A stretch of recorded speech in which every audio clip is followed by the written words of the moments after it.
One title change in 2 US title matches, a guy with a black eye tries to justify getting beaten up, and yes, there is crying in pro wrestling, so just keep watching. Welcome to the Doktor O'Kay Show. I am Doktor O'Kay for SmackDown from Philadelphia.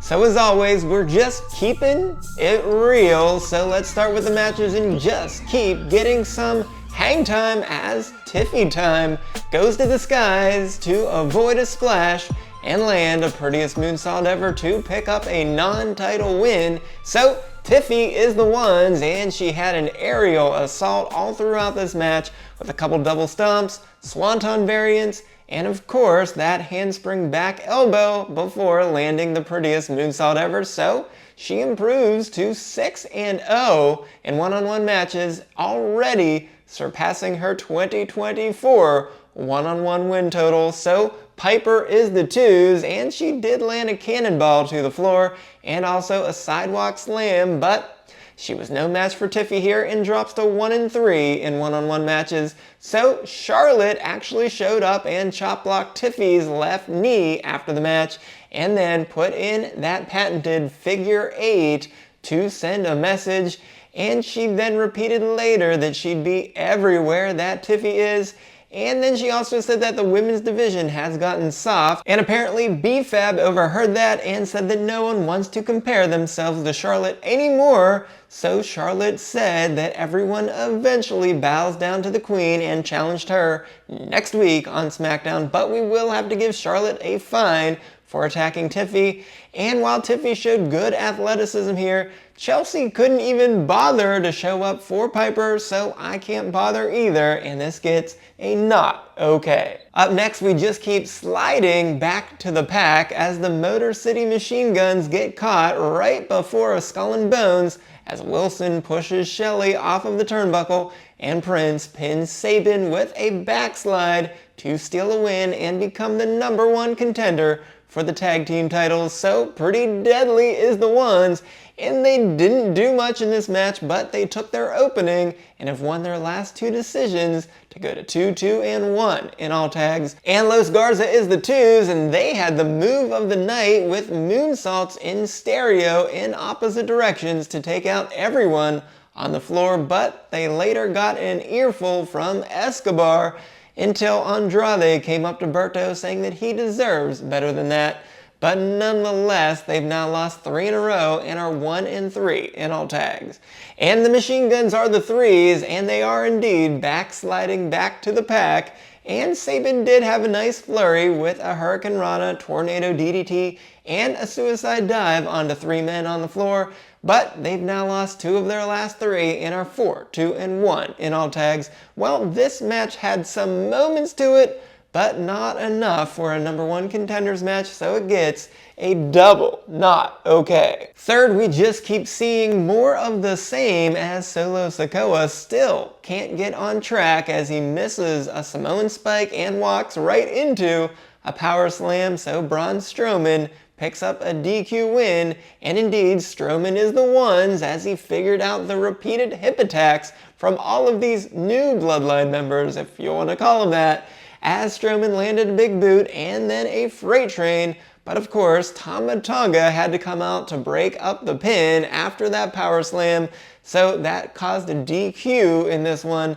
But Strowman decided to quickly take care of him, sending him over the barricade, and he goes to 2-1 in one-on-one matches. But Tonga will have to get a 1-week suspension here for causing that DQ. So Sikoa is the 2s, and he was not impressive in his first one-on-one match since losing the Ulafala, and he seemed to follow Fatu's pattern with a bunch of hip attacks, but he got caught in the end and is 0-2 in one-on-one matches.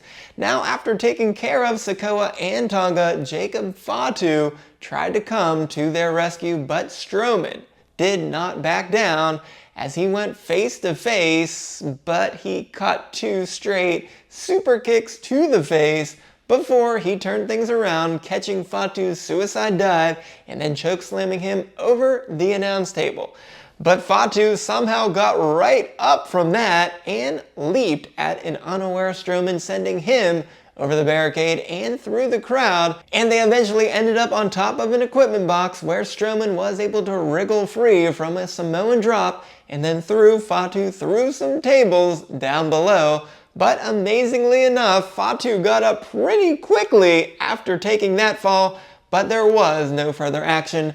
Well, the match itself was pretty pedestrian, and I'm disappointed with Sikoa's first match, so we will have to give it a not okay.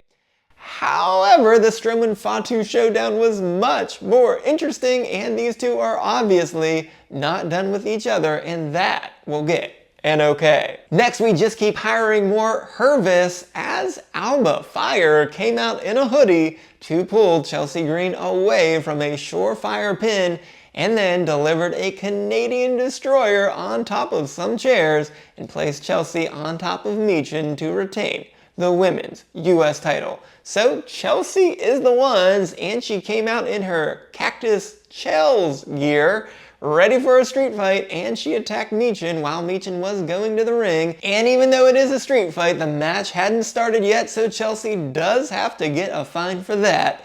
And then later she smartly tied Michin's hands together during a commercial break, giving her a big advantage for several minutes. And later she even landed a long-range missile drop kick into a trash can against Michin's head. So she should be proud of Piper for doing her job, which was not really slowing down Michin, as b-fab came out and hit her several times with a kendo stick before chasing her away, but for expanding the secret Hervis with Alba Fire's employment. I'm just not sure how she did this, as she wasn't moved in the transfer window, as she should still be on Raw. But I digress, as this was Chelsea's second successful defense as well as a DQ loss versus Michin in their fourth total matchup over this title, and Chelsea's 2-3 in one-on-one matches. For Michin, she is the 2s, and at least she got another chance after that DQ a couple weeks ago, and she came prepared with lots of toys to the ring, but most notably she bit Chelsea's hand and then used a fire extinguisher against her and then connected with the long back attack before being robbed after an eat defeat and a splash through a table. But Alba's interference was legal in this match, so Michin falls to 2-2 in one-on-one matches, and it is pretty hard not to like a street fight with plenty of wild things happening here. And while Alba's interference was legal, it was not exactly the best way to end a feud, so we'll at least generously still give it an okay. Next, we just keep going back to Psychopath as Drew McIntyre gets a much needed win, avoiding an Uso splash and then going right into a Claymore. So McIntyre is the ones, and yes, he got the win, but this is more about what happened before and after the bell, as he told Byron Saxton that he has nothing to give but violence, as this was shown earlier when he beat up Damian Priest while entering the building for stealing his WrestleMania shot, so McIntyre will get a 1-week suspension for that. But after the match, as soon as McIntyre turned back around toward the ring to possibly attack Jimmy, Priest jumped McIntyre from behind for some retribution and started pummeling him while McIntyre was defenseless, so of course WWE officials had to pull him away. But Priest then pushed a couple officials to get in a couple more shots before he was separated for good, so Priest will get both a fine for the attack and a 2-week suspension for pushing the officials. But after all of that, Big Jim is the 2s as he attacked McIntyre before the bell, so he too will have to get a fine. But as you would guess, the referee immediately rang the bell, continuing this ongoing epidemic with another "What were you thinking?" So Jimmy almost got this one done with a Samoan drop and a super kick, but he missed that Uso splash, so it stops his 2-match winning streak, and he's 2-1 in one-on-one matches. And this was another case where the post-match beatdown was more interesting than the match itself, so it gets a not okay. And in our main event, we just keep returning to sender as LA Knight brings the US title back to the United States as he stops Shinsuke Nakamura from using a chair several times and then uses it against him with a BFT on top of it to become a two-time United States champion. So LA Knight is the ones, as he used all the tools in his toolbox with a neck breaker, pop-up slam, and megastar elbow trifecta, and then later had that box jump suplex. I didn't realize it was called that until tonight, but okay. Then his top rope megastar elbow, and he eventually stopped Nakamura from using that chair that would have caused a DQ, and he also avoided that dreaded miss to eventually land that BFT and go to 5-0 in one-on-one matches as he recaptures the title he lost at Survivor Series. So Nakamura is the twos, and he talked a big game in a vignette, saying that Knight would beg for mercy but would find none.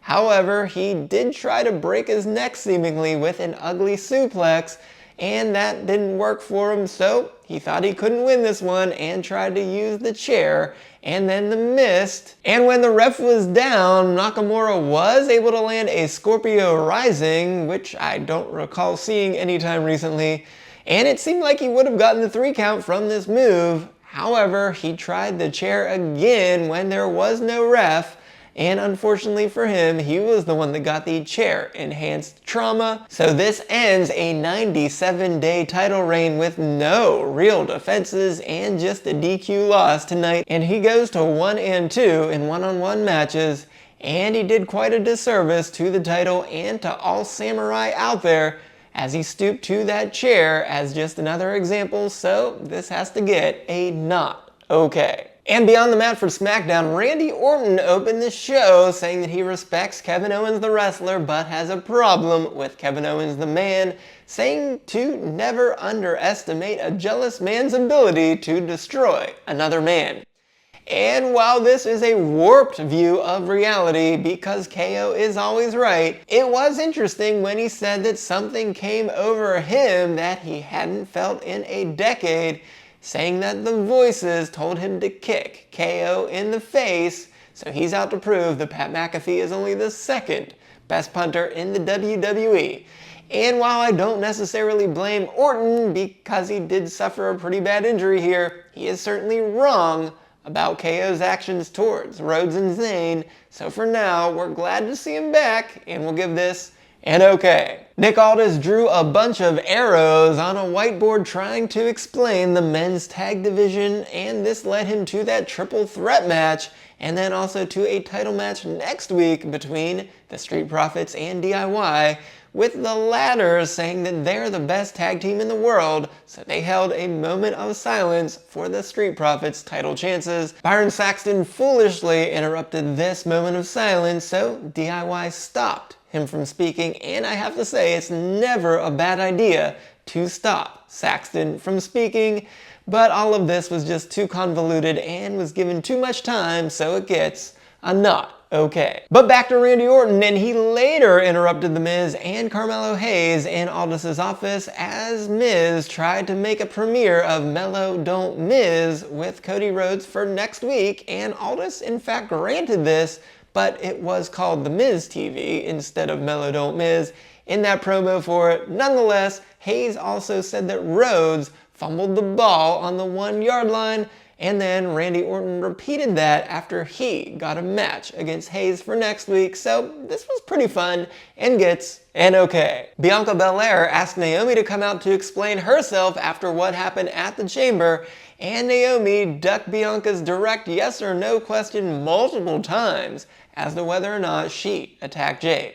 So Bianca eventually demanded an answer, and with tears running down her face, Naomi reluctantly admitted to attacking Jade, which caused Bianca to cry as well, saying that this hurts so bad because she loves Naomi. But now they are done, and she left the ring, and coincidentally, Jade just so happened to roll up to the arena and immediately went to the ring with Bianca not even trying to stop her. So Naomi then tried to run away, but Jade caught her jumping over the barricade and then threw her into the post and then hit a Jaded. And while there is no crying in baseball, apparently there is crying in wrestling. And so all of this included that Jaded. It all hit perfectly with a lot of tears rolling down our faces, giving us a double okay. Zelina told Chelsea before her match that she's going after the title next, but with Zelina having a 1-14 singles record since August of 2023, I don't think she's in any position to call her shot, so all I can say is bye and double not okay. Cody Rhodes surprised Lex Luger while he was working out with DDP, saying that he was being inducted to the WWE Hall of Fame, so we will say congratulations and okay. And speaking of Cody Rhodes, he came out with a black eye saying that what happened after the Elimination Chamber match was the most watched moment in pro wrestling history. Wait a minute, you're telling me something happened while I was away last week? Okay, I get it. Anyways, he said that Cena was a hero, but now says that he gave up. And I don't know about that, Mr. Messy King. It sure looks to me like you had the first chance and you blew it, and simply John Cena stepped up and took it. And you have to admit there, Cody, it's sure looking a lot better for him now than you, doesn't it? And with Rhodes saying that there's no justification for what Cena did, he then also copied him by ending with, "If you want some, come get some." And all I can say is how far you've fallen, Cody, since last WrestleMania when you saved the world from a tyrant. And now you're the one trying to justify being made a fool in one of the biggest moments of all time in WWE. So, Cody, good luck with that, but for now, you, sir, get a not okay. And before we go, I have a programming note that I have another conflict, so there will be no show for our Raw recap on Tuesday, but I will be back later in the week. So in a night where we had beatdowns and non-matches being bigger than the matches themselves, except for Mr. Knight himself, so while we had 2 US title matches, be sure to go right on over here and check out the SportsZu's video where he grades all 4 primary titles for WrestleMania, because if you don't, just like Cody's face with that black eye, that would be not okay.